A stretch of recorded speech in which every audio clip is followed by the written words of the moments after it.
And then she puts her hands on the hip. Let me talk to your manager. Oh, shit. Oh, Sophie, you're like that? Yeah, Chloe, she's like that. She's like that. She ain't moving. Why was Sophie Cunningham, injured and in a bulky leg brace, suddenly treated like a threat right after the Indiana Fever's biggest playoff win in years? That's the question fans couldn't stop asking. Odyssey was holding her right shoulder. Upgraded in any way. A night that should have been pure joy.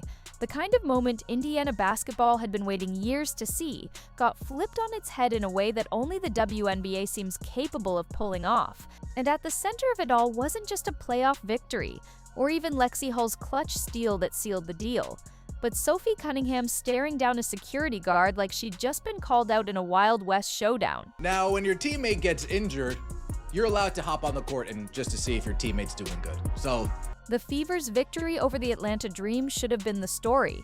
After years of frustration, injuries, and constant doubt, the franchise finally had their playoff breakthrough. All right, Sophie, say no more. Say no more. They had every right to be on the court over here. Lexie Hull ripped the ball free in the final moments. Kelsey Mitchell carried the offense with fearless drives, and Aaliyah Boston held the paint like a true superstar. The fans were on their feet, roaring.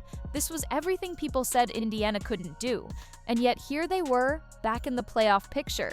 The celebration was raw, emotional, and deserved.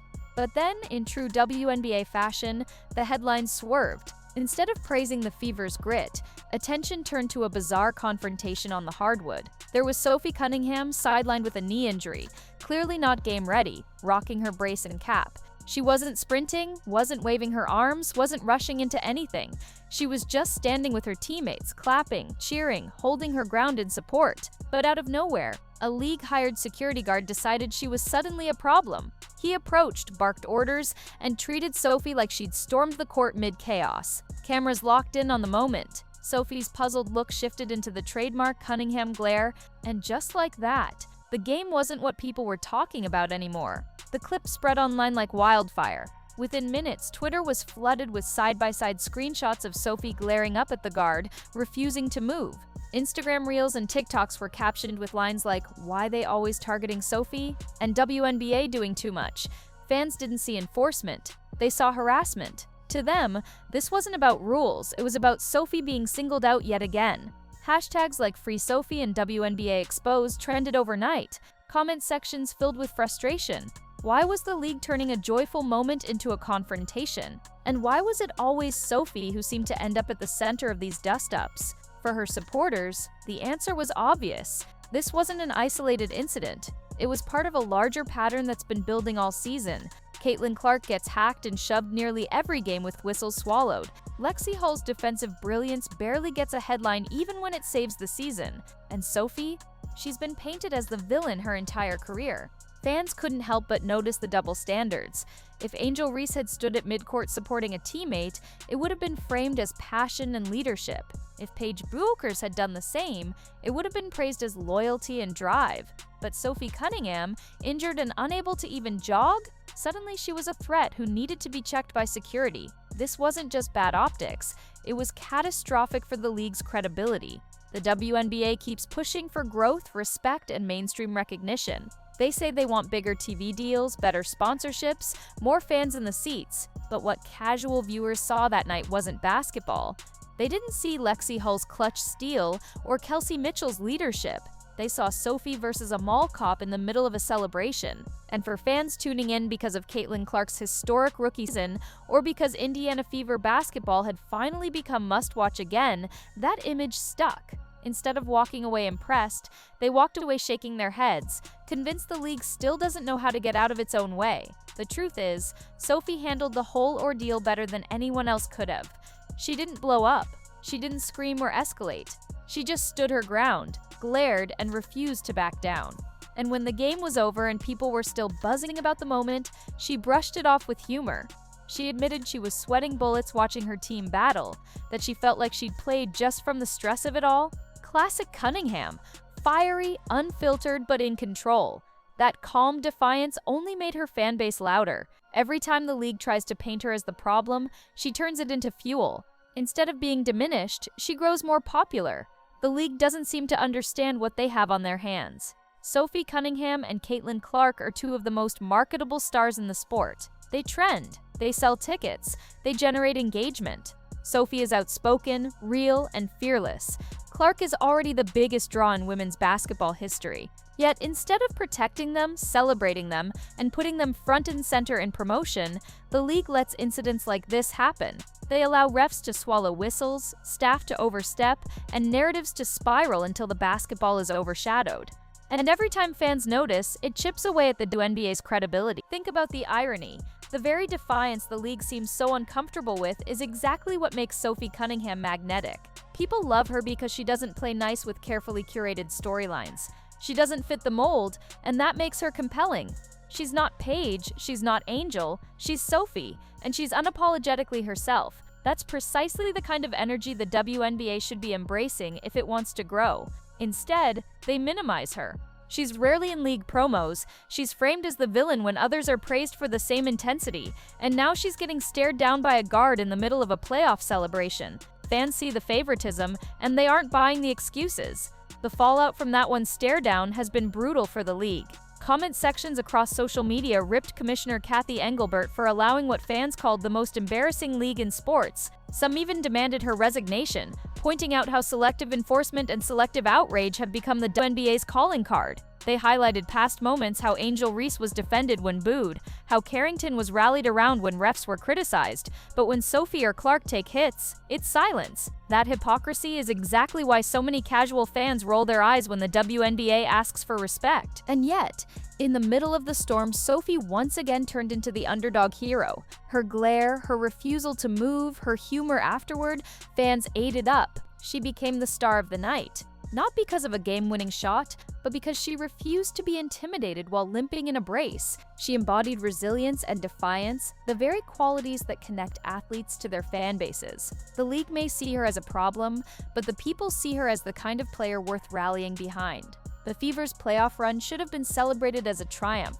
Missing Caitlin Clark, missing Sophie, missing nearly half the rotation, and still managing to win against the odds. That's the stuff sports fans live for. But instead, the story became Sophie versus security. It was a night that should have elevated the league, and instead it exposed its flaws all over again. That's why this moment matters more than just a viral clip. It became a case study in everything the WNBA keeps getting wrong. Favoritism, double standards, selective protection, and a tendency to turn their own stars into villains. The question now is simple: is the league protecting its image or destroying it by silencing the very players who bring the most energy, passion, and eyeballs to the game? Sophie Cunningham didn't cause the drama. She just stood her ground. And in doing so, she reminded everyone why she's one of the most compelling figures in women's basketball. The WNBA may keep trying to box her in, but the fans have already made up their minds. Sophie was wronged, and the league once again looks ridiculous. So what do you think? Was Sophie singled out deliberately, or was it just one clueless guard going rogue?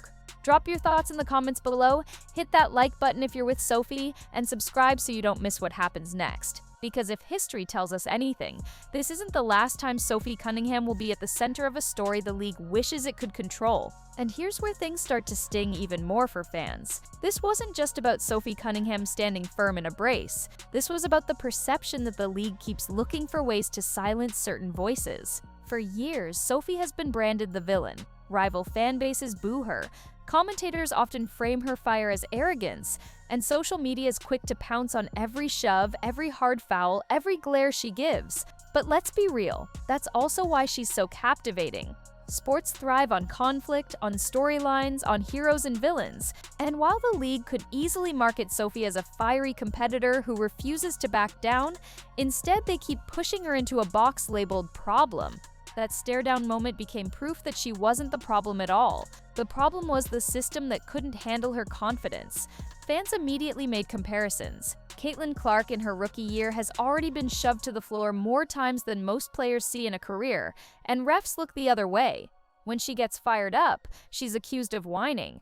When Angel Reese does the exact same thing, the narrative shifts. Suddenly it's called swagger, it's passion, it's leadership. Nobody's asking for Clark or Sophie to be coddled, but what people are demanding is consistency. And every time the league fails to show it, those double standards get louder and harder to ignore. Think about what that does to the casual fan experience. A viewer flipping channels doesn't know the full history of WNBA rivalries. They don't know the politics behind which players the league promotes more heavily.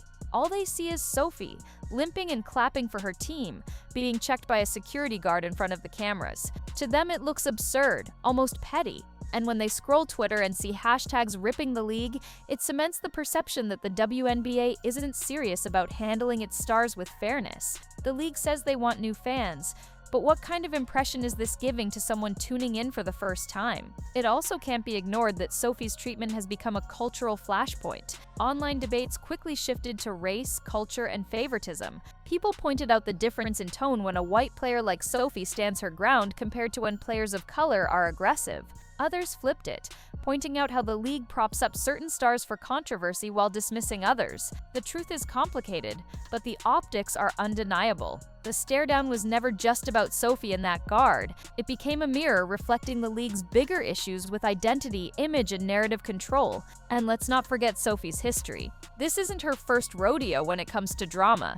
She's been in the headlines for fiery altercations, for being unapologetically physical on the court, for clapping back in interviews when critics tried to corner her. Sophie's reputation as someone who doesn't shrink away is well earned. But that night against Atlanta, she wasn't playing. She wasn't fouling anyone. She wasn't even part of the active roster.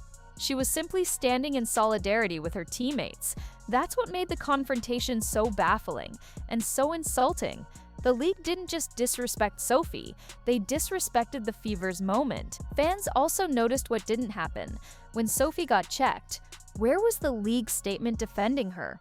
Where were the WNBA's official accounts highlighting the Fever's win instead of letting the drama overshadow it? Silence. Compare that to other incidents when the league rushed to issue clarifications or stand with a player. That silence spoke volumes. And it's exactly why fans feel like Sophie is being deliberately sidelined, as if her brand of leadership doesn't fit into the neat image the league wants to sell. Meanwhile, Sophie's defiance turned into free marketing she couldn't have bought if she tried. The clips of her glaring went viral, memes popped up within hours, and her name trended across platforms. Fans weren't laughing at her, they were laughing with her.